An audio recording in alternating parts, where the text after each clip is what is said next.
Jadi untuk mengetahui barang syubhat dan halal dan sekaligus haram itu ada dua kacamata. Kacamata pertama adalah kacamata syariat. Kalau kacamata syariat, semua apapun yang datang dari orang yang zahirnya soleh, maka perlu kita ambil dan tidak perlu menanyakan, kecuali kalau sudah yakin itu haram ya ini. Kedua, hukum barok. Memang tadi itu nggak perlu kita tanya kepada dia, tapi sing barok wa hukmul wara'i ala ta'khudhen orang Arab sira sayan ing suci min ahadin hatta tabhasa sing ngembahasiran sing asap sange akad bayatal baksi kelawan katok-katokin bahas watas taksilan ngatokno nandok apa ya nandokno bayatal istiqsai kelawan katok-katoke notok watas taikina moko yakin sira anak temen sedhe bondo iku la sukata ana suat kumajud ing dalem mal bikharin kelawan ini tingkah. Adi lek pandangan warok itu ngendawi syubhat. Jangan sekali-kali kau mengambil sesuatu dari siapapun sebelum kau bahas dengan serat teliti dan jernih sehingga yakin barang itu tidak syubhat. Berarti cara warok yang dinamakan halal itu adalah yang yakin halal. Kalau cara syariat yang penting tidak yakin haram. Yang sehingga ketika dalam kasus meragukan ini halal atau haram, ini halal atau haram. Kalau kita mengikuti pendapat yang mengatakan pendapat syariat ya halal. Tapi kalau kita mengikuti warok ya haram. Sakit paham? Karena konsepnya syariat itu yang penting nggak haram, yang penting nggak jelas haram. Lek sing syariat sing warok harus jelas-jelas halal, sing nggak jelas haram kabeh. Waduh ini, enggak apa-apa ternyata ya dia urip ya bisa.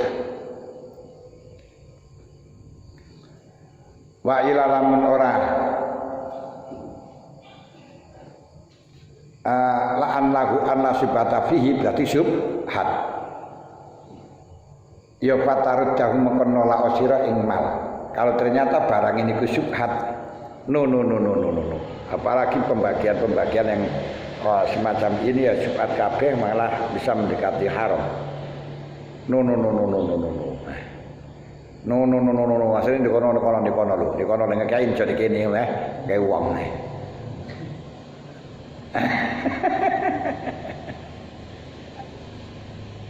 Walatas niku langgerane teng niku tolak napa tolak al badru.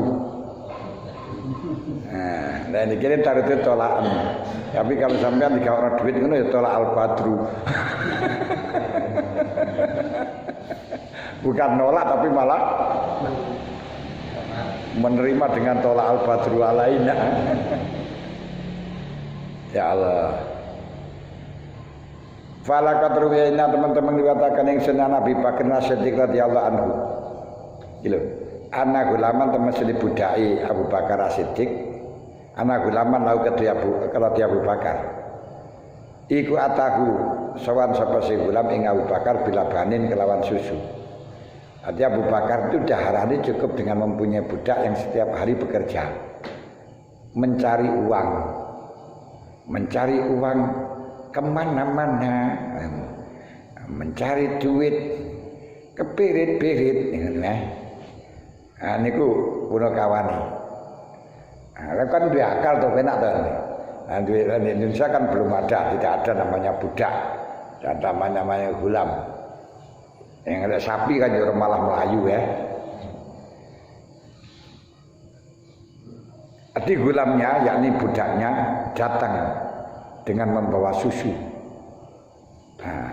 Pasari bagu, maka langsung ngombe sama si Abu Bakar, maka langsung ngunjuk si Abu Bakar ing susu. Karena dibawakan susu langsung mimi. Faqala al-ghulam, maaf Syekh, kuntu idza ji'tuka bi syai'in tasaluni anhu.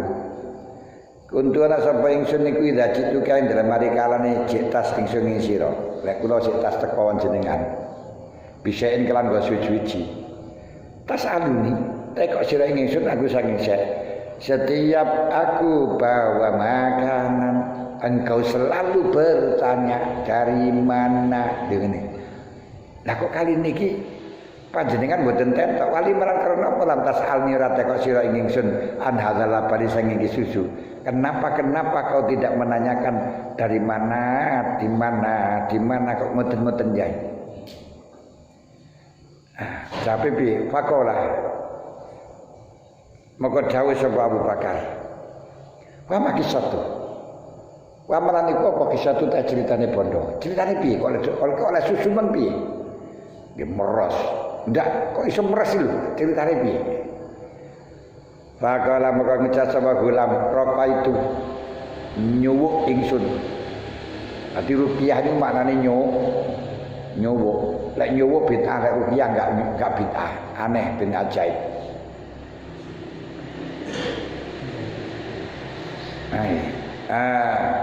Saya nyubuk koman ing kaum bil jahiliyah. Fatuni hadza mongko awe sapa sika ingsun hadza iki perkara. Kula subuk wiras-wiris tak tambani trasi sairis waras ga waras ya wis. Akhire waras. Lah kok kula dikeki susu niki. Terus kula paringaken panjenengan. Umpamane kadungane panjenengan karena yang diberikan pada gulam itu hakikatnya diberikan kepada Abu Bakar karena memang gulam itu tidak bisa memiliki karena abdun. Makanya kalau panjenengan mengaku Abdullah ya berarti tidak bisa memiliki barang di bumi. Kok ingin memiliki buat apa? Berarti juragan bukan abdun. Kula nyuwuk di jahiliyah. Fatakoya hanya dikandani duit suan itu rapati barokah. Lu nggih duit suan itu rapati barokah. Makanya diceritai dengan Yai Makhrus, Yai Makhrus niku di pondok enggak pernah dikirim karo bapake. Bukan karena bapake melarat ndak, kaya raya. Tapi karena uangnya itu semuanya hasil suan. Katanya kasihan kamu. Kasihan kalau gak tadi. Dan itu juga dibuktikan dengan Mbah Ibrahim. Mbah Ibrahim niku putrane Mbah Soleh, Banjar Melati, Pripian Ipene Mbah Yai Manap yang kemudian bertugas untuk mengawal Lirboyo niku Mbah Ibrahim. Mbah Ibrahim ku jenenge sepur diangkat tangan siji. Niku Mbah Umar. Lah mondokkan orang berkali-kali sampai dengan hafal Quran sampai dan dibiayai duit semacam itu enggak ada yang jadi sama sekali. Makanya cucunya itu teman saya. Gendun sewu lek cara tingkatane karo Mbah Sugeng niku mestine dhek ya wong sugih. Ndak. Yes. Menengah ke bawah atau bawahnya tengah. Bawahnya tengah lah. Lihat ini. Bukan orang yang menengah.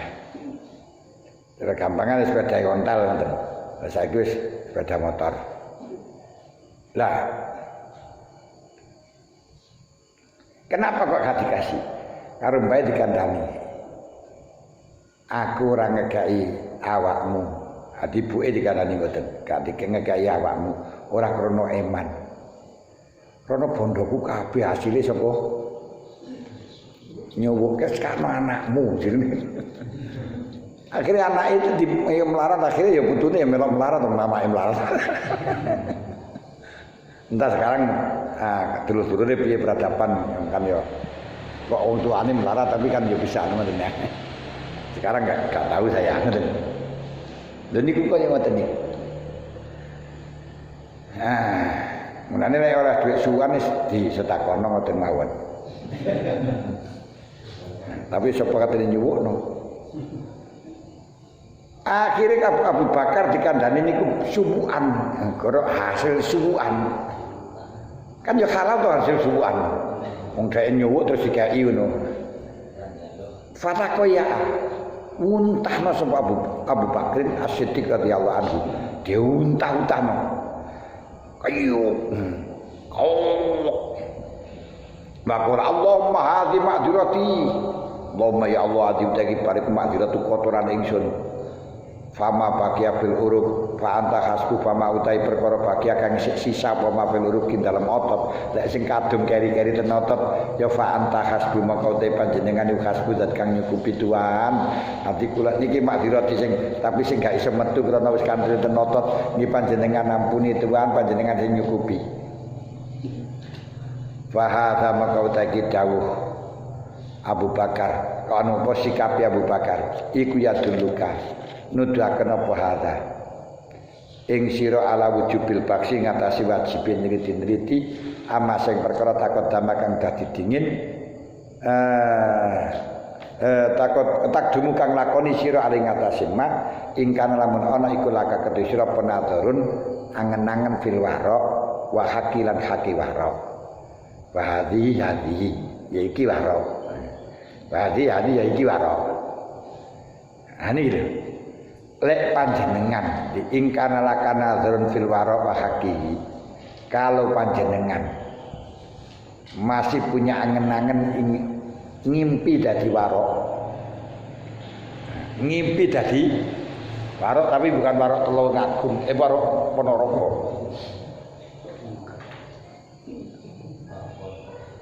juga warok pondok bukan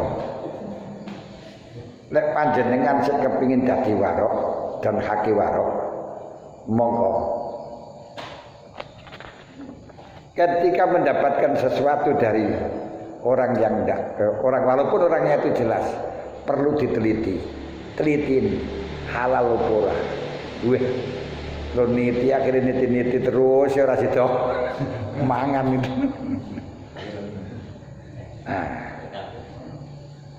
nah kalau memang terpaksa memang tidak ada yang halal kata Imam Ghazali, ketika haram itu sudah merata di bumi, kita cari halal tidak ada, maka semuanya akan menjadi halal biqadri hajatin juga sak juta. Makanya zaman sakniki niku bisa dikatakan halal lek panjenengan juga sak hajate.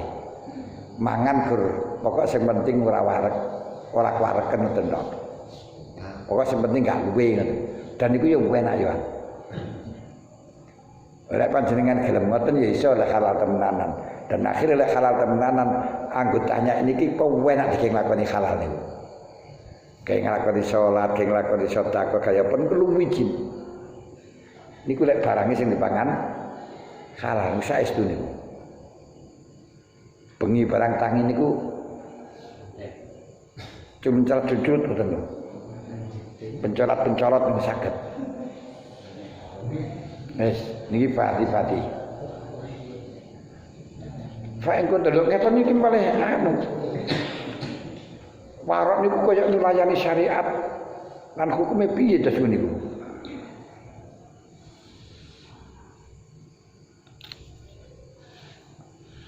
Iki tengah sono diano kitab liyane napa gila diterusaken iki pas dugi padha niku dugi koma diterusaken kene siji kakumanan ya pun niki mawon lawan sing tanggutaken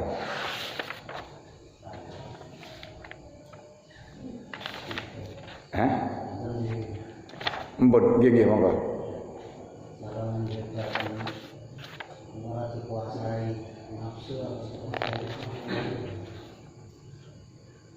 terus pundi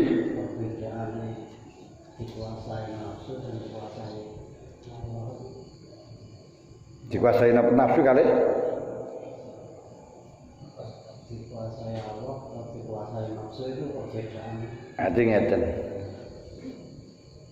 wabil jumlah apapun perbuatannya yang panjenengan rasa seneng iku melok nafsu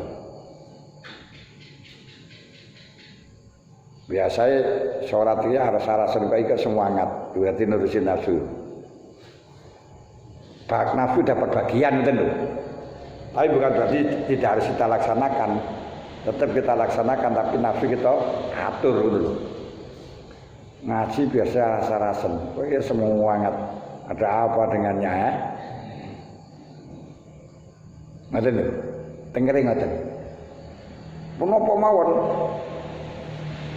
Kok ternyata biasa niku gak ibadah niku gak enak. Kok ternyata ada ibadah tertentu kok ten panjenengan niku mantep, lebih seneng ibadah tertentu ini daripada yang lain.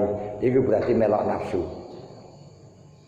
Napa to lek selawat itu mau ngaji saweneng tapi belum dikajak ngaji niku rasa-rasane. Ini berarti ada nafsu, ngoten lho. Saya paham. Nah, tugas kita merangi nafsu. Kalau panjenengan saged merangi nafsu, maka akan keluar cahaya dari hati panjenengan. Wa nahan nafsa 'anil hawa fa innal jannata yal ma'wa. Ini saya itu. Makanya ketika Kanjeng Nabi baru pulang dari perang Badar mengatakan ini masih sekecil, perang kecil, masih ada perang akbar yaitu perang nafsu. Mbah manap lir boyo niku ketika akan makan apapun, ketika dia ini kepingin dicegah. Pokok kepingin dicegah.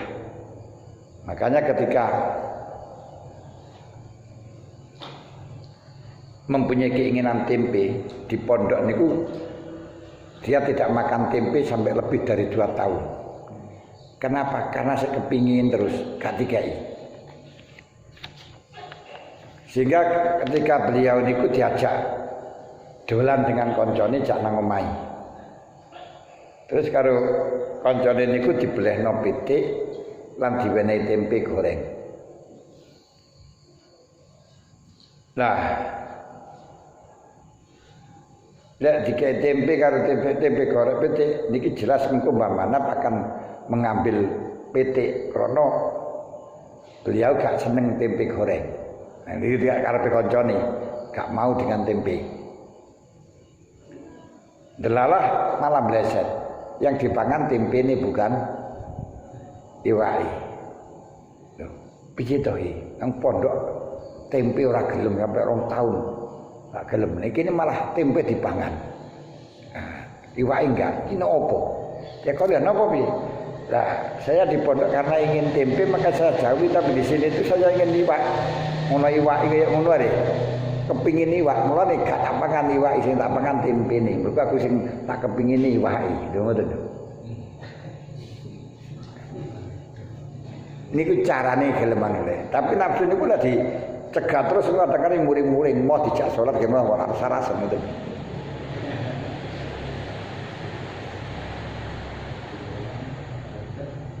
Nah ini alasan samblekan karo godop ngoten. Sakit paham?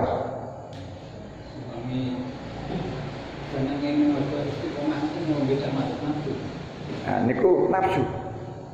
Arti bukan istiqomah jenenge, mutmainnah. Lah istiqomah niku bener. Karena istiqomah itu lakoni perintah niku jenenge istiqomah, sesuai dengan jobe niku istiqomah.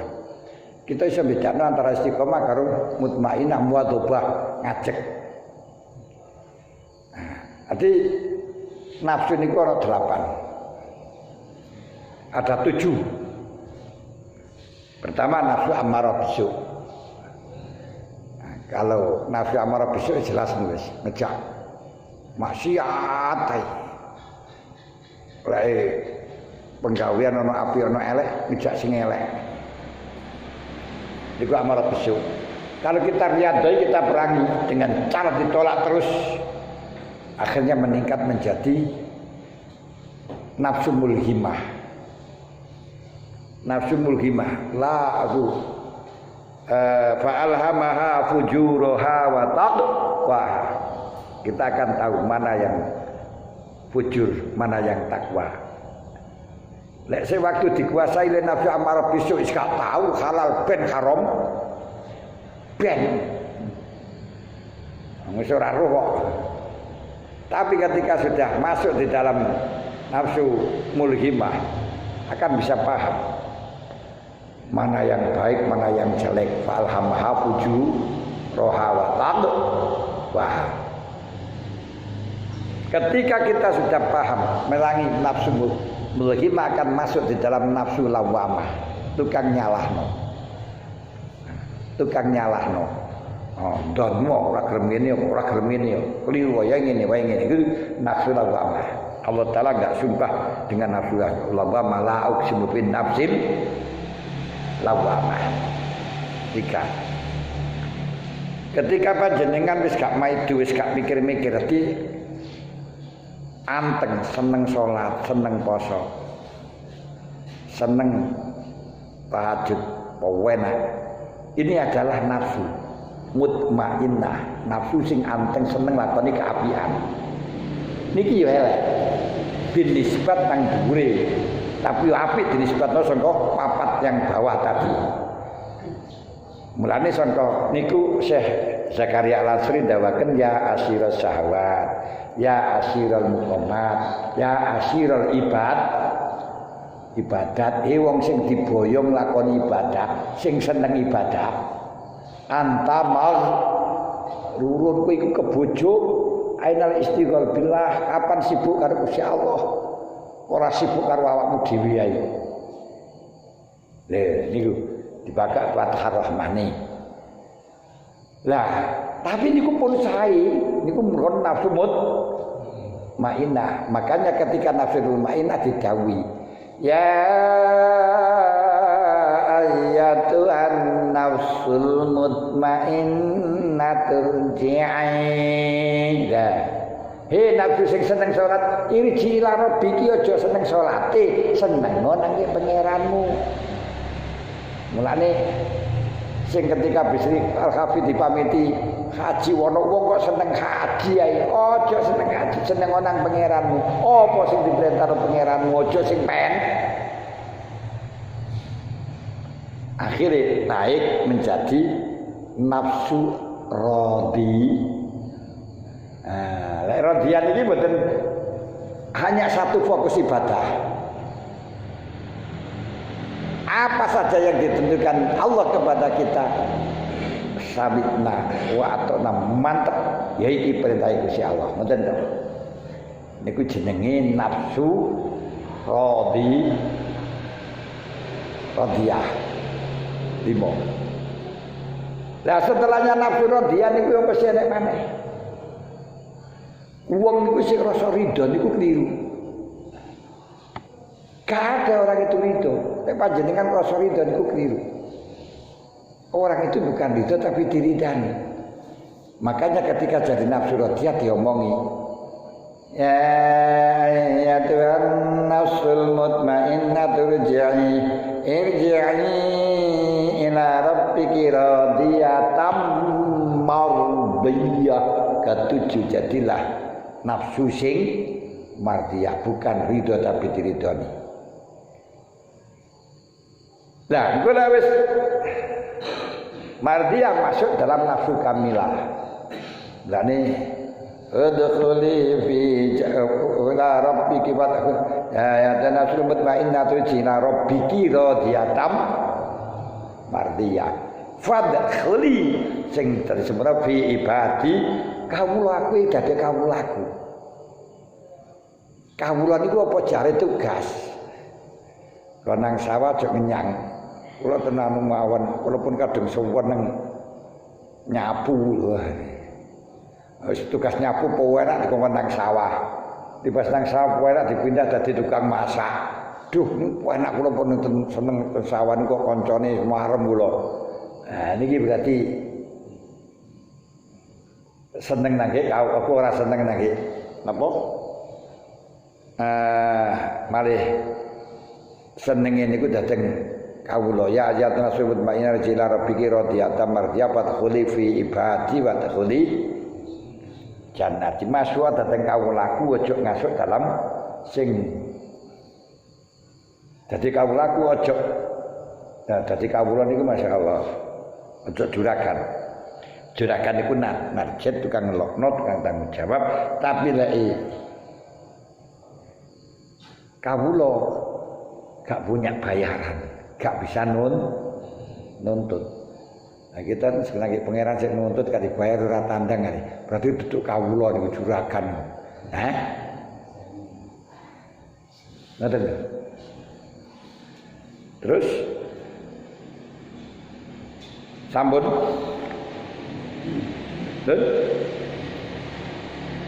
Al-Fatihah.